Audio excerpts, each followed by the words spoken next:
Bonjour, bienvenue dans cette vidéo qui aujourd'hui va traiter de la liste des 100 noms.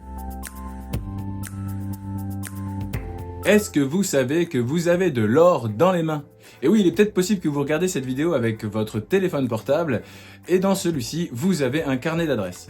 Le carnet d'adresses, c'est sûrement le point le plus sous-utilisé quand on se lance dans une nouvelle activité. Et pourtant, ça devrait être l'outil qu'on utilise en premier. Il y a de grandes sociétés qui l'ont compris et beaucoup de modèles de distribution comme la MLM l'exploitent à fond. Et c'est un outil qu'on va regarder ensemble. Il se traduit par la liste des 100 noms. Regardez votre carnet d'adresses. Regardez combien y a-t-il de contacts dedans.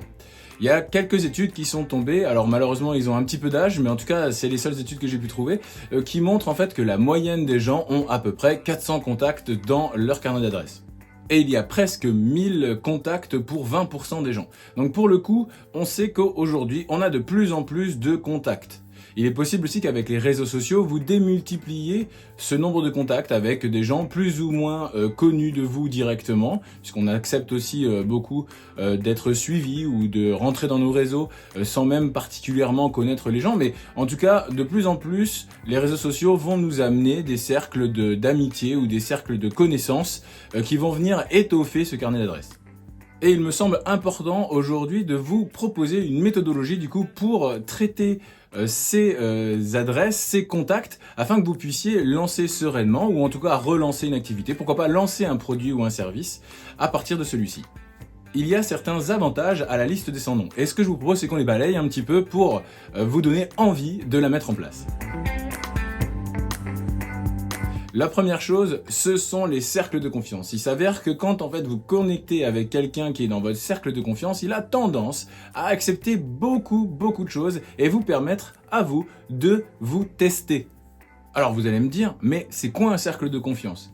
Eh bien c'est un mécanisme assez humain qui est qu'on va déléguer sa confiance dans quelqu'un d'autre parce que du coup on va le considérer comme un élément sachant ou un élément qui ne va pas nous tromper.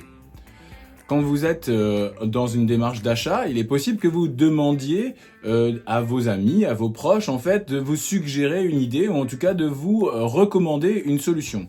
Et quand cette personne-là vous recommande une solution, il s'avère que vous avez tendance à vouloir la suivre. Et si vous rencontrez quelqu'un qui va vous proposer une autre solution que celle qui vous a été recommandée, vous allez avoir tendance à préférer rester sur celle qui vous a été proposée par un élément de votre cercle de confiance. En règle générale, on n'a pas beaucoup des gens qui ont cette aura autour de soi. Mais en tout cas, c'est important de comprendre que les cercles de confiance vont avoir une importance stratégique puisque du coup, ils vont donner une force et un poids à votre discours. Donc le cercle de confiance, vous l'avez compris, c'est un élément clé et en règle générale, ça va être souvent les 10 premières personnes à qui on va penser quand on va vouloir se dire bon alors du coup je mettrai qui sur cette liste. Les 10 premières personnes à qui on va penser, c'est souvent ceux-là qui sont dans le cercle de confiance et ils ont un gros avantage, c'est qu'en fait ils vont accepter beaucoup d'erreurs de votre part, des erreurs de phrasé, des erreurs de diction, des erreurs éventuellement de commercialisation ou en tout cas le fait que vous soyez pas encore très à l'aise pour vendre. Ça c'est pas trop un problème pour eux parce qu'en fait la première chose qu'ils vont vouloir c'est d'abord vous aider. C'est votre premier cercle de confiance. Le deuxième avantage du cercle de confiance, c'est qu'ils vont vous ouvrir le leur de cercle de confiance du coup. Il s'avère que vous avez peut-être un ami et donc du coup cet ami, il a des amis également. Et à partir du moment où vous allez pouvoir dialoguer avec cet ami, trouver une solution pour lui, pour répondre à son problème, souvenez-vous, vendre c'est simple comme un problème, c'était une vidéo que je vous ai proposée avant, et bien du coup, il s'avère que lui-même va accepter en fait d'ouvrir son propre carnet d'adresses pour éventuellement vous introduire auprès d'autres personnes. Donc ne sous-estimez absolument pas non plus le cercle de confiance de votre cercle de confiance. Et pour moi, le dernier avantage qui est sûrement le plus important, c'est de vous lancer. La plupart du temps, on a plutôt tendance à avoir peur, à se lancer, à avoir des craintes. Est-ce que je suis prêt? Est-ce que mon argumentaire de vente, il est prêt? Est-ce que je vais pouvoir connecter et être suffisamment fort pour pouvoir vendre, etc. Eh bien, parler avec des gens dans lesquels déjà, de prime abord, vous allez être dans un climat de confiance. Là, je vais utiliser un autre mot que cercle, mais dans un climat de confiance. Eh bien, du coup, ça va vous donner envie d'y aller, peut-être plus de courage pour vous lancer et c'est tout à fait l'objectif de la liste de 100 noms, c'est-à-dire vous lancer. Alors vous allez me dire, mais c'est super, mais comment on l'a fait cette liste de 100 noms? Eh bien du coup, c'est ce que je vous propose maintenant, on va voir la méthodologie de la liste des 100 noms. La première chose qu'il faut comprendre dans la liste des 100 noms, c'est qu'il faut avoir un persona qui a été établi. Un persona, donc du coup, c'est son client type, à qui vous vous adressez. Une fois que vous avez établi votre persona, eh bien vous allez pouvoir commencer à écrire cette fameuse liste des 100 noms. La première chose, c'est qu'on va découper cette liste en, au final, 10 listes. 10 listes de 10 noms. Ces fameuses 10 listes vont être classées par ordre de priorité. La première liste, ça va être celle qui est le plus proche de votre persona possible parmi vos contacts. Je vais donner un exemple tout bête. Si votre persona est une femme d'une quarantaine d'années avec des enfants, eh bien ma priorité absolue quand je vais créer la liste des 100 noms, c'est de mettre les femmes de 40 ans qui ont des enfants tout en haut de ma liste et en tout cas dans ma toute première liste du coup de mes premiers 10 noms. Si vous en avez plus que 10 qui vous viennent en tête, dans ces cas-là, classez-les aussi avec votre notion de confiance et de relation vis-à-vis d'eux. Puisque du coup, plus vous allez avoir une relation proche, plus il y aura un intérêt à les mettre en haut de la liste. Donc, établissez cette fameuse liste des 100 noms et faites l'effort d'aller jusqu'au bout, exploitez l'intégralité de vos contacts. Vous avez donc du coup les contacts que vous avez dans votre téléphone, mais vous avez aussi les contacts liés à vos réseaux sociaux et tout ça en fait va permettre d'alimenter votre liste. Une fois que vous avez fini d'écrire vos 100 noms, et bien dans ces cas-là, vous allez vous atteler à la deuxième partie, c'est-à-dire la mise en action de cette fameuse liste. La mise en action, c'est tout simplement l'application de votre tunnel de vente ou de votre stratégie de vente à cette liste. Il s'avère que vous allez pouvoir du coup les contacter et leur proposer du coup votre première entrée. Il est possible que vous ayez vu une autre vidéo que j'avais faite sur la stratégie commerciale, donc du coup il est peut-être possible que vous allez pitcher votre projet. Il est possible aussi que vous alliez proposer votre premier échelon dans votre échelle de valeur progressive. Ça aussi, c'était le sujet d'une autre vidéo. Il s'avère que l'important, c'est la mise en action. Vous allez donc du coup vous fixer un délai. En règle générale, on dit plutôt une semaine pour commencer avec 10 noms, afin de pouvoir vous adresser à eux et faire en sorte de faire votre premier pas dans votre tunnel de vente. Le troisième point, c'est de prendre du feedback. C'est la méthodologie la plus intéressante en finale de cette liste. Beaucoup de gens qui sont dans votre cercle de confiance vont vous permettre de pouvoir vous faire du retour et du retour objectif. La plupart du temps, les gens que vous ne connaissez pas vont pas forcément être engagés à vous répondre ou en tout cas à avoir envie de vous dire telle ou telle chose sur votre projet. Par contre, les gens avec lesquels vous avez un lien direct, ils vont être beaucoup plus ouverts à ça. Et donc du coup, exploitez le feedback. Si vous avez un nom de la part de quelqu'un qui est censé être votre persona, eh bien du coup, pensez à lui demander mais pourquoi en fait le nom c'est important pour moi, pour mon développement d'activité. Exploitez du coup le fait que vous êtes dans le cercle de confiance de cette personne. Le quatrième point, c'est le scaling.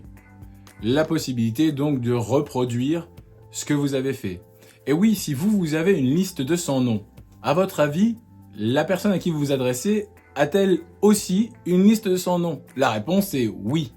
La seule chose, c'est que comme ce n'est pas forcément son métier, elle ne va pas vous ouvrir 100 personnes. Par contre, vous pouvez très bien miser sur le fait qu'elle va avoir 10 contacts à vous proposer. Parce qu'elle-même va avoir cette réflexion.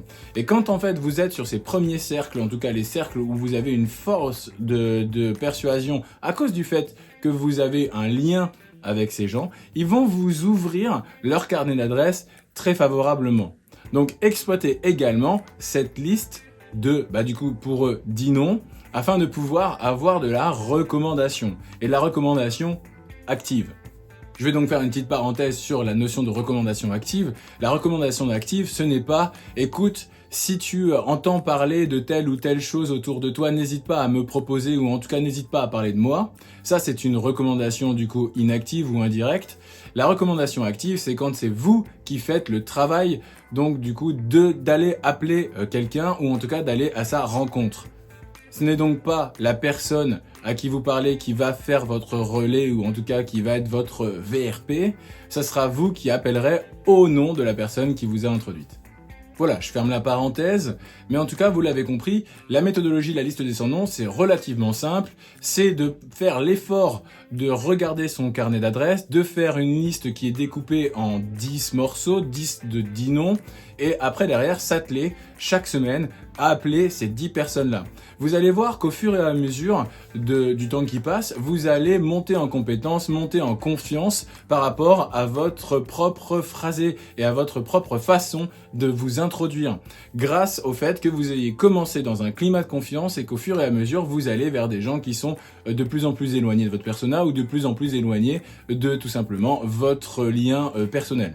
Quand vous arriverez à votre 10e liste, il est tout à fait probable que vous vous sentiez l'âme d'un VRP ou d'un vendeur ou vendeuse aguerri. Là, c'est tout ce que je vous souhaite. En tout cas, vous aurez pu voir avant l'intégralité des freins qu'on pourrait vous objecter. Vous aurez pu ainsi vous préparer grâce aux méthodologies que vous avez déjà vues dans d'autres vidéos comme la méthodologie du frisbee afin de pouvoir répondre aux objections. Et ça va vous permettre également de pouvoir tester, valider votre idée ou votre produit auprès d'une clientèle qui, tout simplement, n'a pas de frein à vous dire oui puisqu'elle a déjà au moins la confiance avec vous. Alors vous allez peut-être me dire, mais est-ce que ça marche ? C'est possible que ça marche, c'est possible que ça ne marche pas. Il s'avère que ça dépend beaucoup de votre activité. La plupart du temps, quand vous êtes sur une activité où vous avez un contact direct avec des gens, la réponse est oui, ça marche. Quand vous avez une activité avec des contacts indirects, ça marche peut-être un peu moins. Par contre, la chose qui est sûre, c'est que si vous voulez avoir confiance dans votre entreprise, il va falloir en parler. Et en parler, ça peut être une belle méthode de pouvoir se lancer et de se confronter à la réalité des gens que d'appeler en fait des gens au tout départ qui sont dans votre cercle de confiance personnel et au fur et à mesure qui vont s'éloigner afin de pouvoir vous monter en compétence face à un auditoire et face à la capacité de pouvoir parler de votre projet. Alors du coup, on va regarder ensemble quelques exemples d'utilisation de la liste des 100 noms. On peut imaginer que vous êtes dans un stade de création d'entreprise ou sur lequel vous êtes plutôt au début et donc vous voulez absolument chercher à savoir si oui ou non votre idée peut plaire. Eh bien, il s'avère que la liste des 100 noms peut tout simplement vous structurer dans l'envoi de vos questionnaires qualitatifs et donc dans votre étude de marché.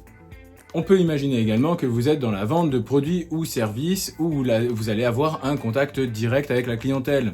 Et bien dans ces cas-là, en fait, la liste de 100 noms va vous permettre tout simplement de pouvoir sélectionner et roder votre discours, roder votre parcours de vente afin de pouvoir du coup monter en compétence pour attaquer un marché plus inconnu avec des gens qui ne vous connaissent pas particulièrement par la suite. Le troisième exemple d'utilisation pourrait être également de tester votre échelle de valeur progressive. Si vous en avez mis une en place, et bien du coup ça va vous permettre de pouvoir avoir une méthodologie de déploiement. Alors la vidéo sur l'échelle de valeur progressive, vous l'avez sûrement vue à côté, je ne vais pas traiter du sujet là maintenant, mais en tout cas ça va vous permettre d'avoir une méthodologie de déploiement et donc du coup de pouvoir tester cette dernière auprès d'un public qui au final est acquis à vous aider. Et puis après, vous l'avez compris, c'est quand même un outil de MLM. C'est un outil du coup qui a été promu et utilisé maintes et maintes fois. Donc du coup, si vous êtes dans la vente de produits en vente directe, il est extrêmement intéressant de pouvoir le faire. Vous pouvez aussi l'utiliser dans le cadre des ventes en réunion et parce que justement, ça va être une méthodologie très forte et c'est comme ça qu'on l'utilise la plupart du temps dans les grandes boîtes comme Tupperware et compagnie. Et bien du coup, ça va vous permettre tout simplement de pouvoir démultiplier et de pouvoir aussi récolter des noms à la fin de chaque présentation. En conclusion, vous l'avez compris, la liste des 100 noms, c'est quelque chose qui est important à faire. Si vous lancez votre entreprise, si vous lancez un nouveau service, une nouvelle fonctionnalité, un nouveau produit, eh bien ça va vous permettre de pouvoir structurer votre lancement et d'avoir très rapidement des retours, qu'ils soient positifs ou négatifs, parce que les retours sont extrêmement importants dans une activité professionnelle. Ça va peut-être également vous permettre de faire vos premiers clients et il s'avère que les premiers clients, c'est stratégique. Quand vous les avez, ça va vous donner de l'envie et de la confiance pour vous lancer plus loin, plus fort encore et vers un public qui, cette fois-ci, ne vous connaît pas. Donc rappelez-vous la méthodologie de la liste des 100 noms. On coupe cette liste en 10 pour avoir 10 noms.